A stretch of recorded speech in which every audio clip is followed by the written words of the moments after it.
Before the guns fell silent in November 1918, no less than 298 Rossallians had died in service to their country. It is difficult for us to imagine the sacrifice and burden of suffering that befell this very community. The last tangible link with those days has now passed from living memory.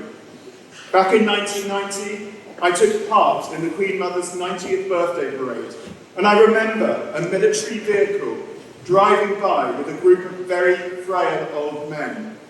They were part of what was known as the Old Contemptibles, members of the British Expeditionary Force who had fought in Belgium during the autumn of 1914. White-haired and well into their 90s, they raised frail arms and waved at the appreciative crowds and Horse Guards parade. It was as though they were taking their leave of this world. With the passing of each successive Remembrance Day parade, the number of First World War veterans diminished, and with the death of Harry Patch at the age of 111 in 2009, that last tangible human link with the war was gone. There are no veterans left to tell us of their days in the trenches. And it is the case that our direct link with the Second World War is fast slipping from our grasp. It is important for us to tell the stories of those within our own community who sacrificed their lives. If we do not, they will be forgotten and reduced to meaningless numbers in dusty old documents and history books. Each individual life lost in war is a tragedy. It is not possible this morning to rehumanize or retell the stories of all those who have died, but please bear with me whilst I share with you the story of John Stanly Richardson, just one of many boys who sat in this chapel during his school days here at Rossall, some 125 years ago. John was the second of 6 brothers who all attended Rossall. From 1896 to 1901, he was a member of Mitre House. His father, Sir Thomas Richardson, came from a family of distinguished and wealthy marine engineers in the north-eastern town of Hartlepool. Indeed, he served as Member of Parliament for Hartlepool and was evidently very wealthy, because not only did he send 6 sons to Rossall, he also donated considerable sums of money to the school. The Old Rossallian magazine tells us that John was a quiet boy who, despite his slight build, or perhaps because of it, was an excellent athlete. He did not excel especially from an academic perspective, and when he left school, he decided to join the army. He excelled during training and was awarded the King's Sword. At his passing out parade, he was recognised as the most brilliant cadet of the year. John entered the Royal Engineers, and he served with great distinction in India. The school magazine reports that his brilliance as a soldier was such that his superiors were watching his progress very closely, because they knew that great things beckoned for him. During this period, one of John's brothers, Leonard, had joined the Navy. His family and he had been involved in marine engineering, and so perhaps it was inevitable that he would be drawn to serving on board one of the very earliest of submarines. In those days, submarines were incredibly dangerous. And on the 2nd of February 1912, 2 years before the start of the war, the submarine upon which Leonard was serving was sunk as a result of a collision that occurred during a training exercise in the Solent. All members of the crew on board were lost. This must have felt like a shattering loss for the Richardson family, but worse was to come.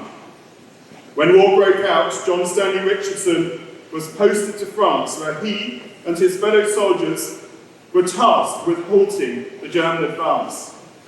And by this stage, John was newly married. Sadly, John died on the 28th of October, 1914, just a couple of months into the war. His body, like so many others, was never found, but we are told that he fell whilst leading his men against an overwhelming German attack. His name is recorded on the La Tour Memorial in northern France, alongside the names of 13,389 other British and Commonwealth soldiers with no known grave. John's father had died in 1906, but his mother was still alive and had to cope with the loss of a second son in the space of just 2.5 years. But worse was to come.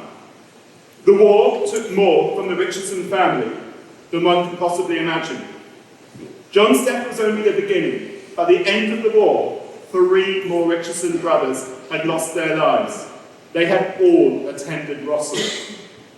Arthur Douglas Richardson died at the age of 28 in 1915.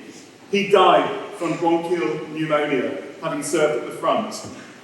Ernest Richardson died on a hospital ship, having been taken ill with jaundice at Alexandria in Egypt in July 1915. He had served at Gallipoli. Raymond Richardson died at HMS President, an onshore Navy base, in March 1919, months after the end of the war, having served at Gallipoli at the age of just 17 in 1915. Just one son survived the war, and that was Thomas. Thomas went on to become a High Court judge, and he died in 1956 at the age of 76. One can only imagine the torment that he must have felt having lost all 5 of his brothers. One cannot imagine that his poor mother ever recovered from losing 5 of her 8 children in the space of just 7 years. I share this story with you this morning, not because this loss was unique, but because it serves to demonstrate the terrible grief caused by conflict. It is difficult to comprehend that so many Rossallians lost their lives in conflicts during the 20th century. Those who sat where you sit today probably never envisaged that their lives would end in the mud-filled trenches of northern France or the icy depths of the Atlantic. It is reasonable for us to presume that they will have had the same hopes, fears, and dreams that are dear to you. They will doubtless have searched for love, meaning, and purpose, just like you do. These Rossallians were loved as sons and brothers. They were part of families that must have forever been devastated by their loss. This community still feels that loss, and this chapel is dedicated in part to their memory.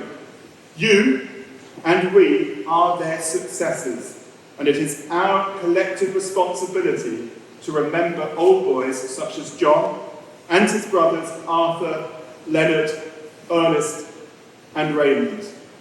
May their memory endure from generation to generation. Laureate Rossallian.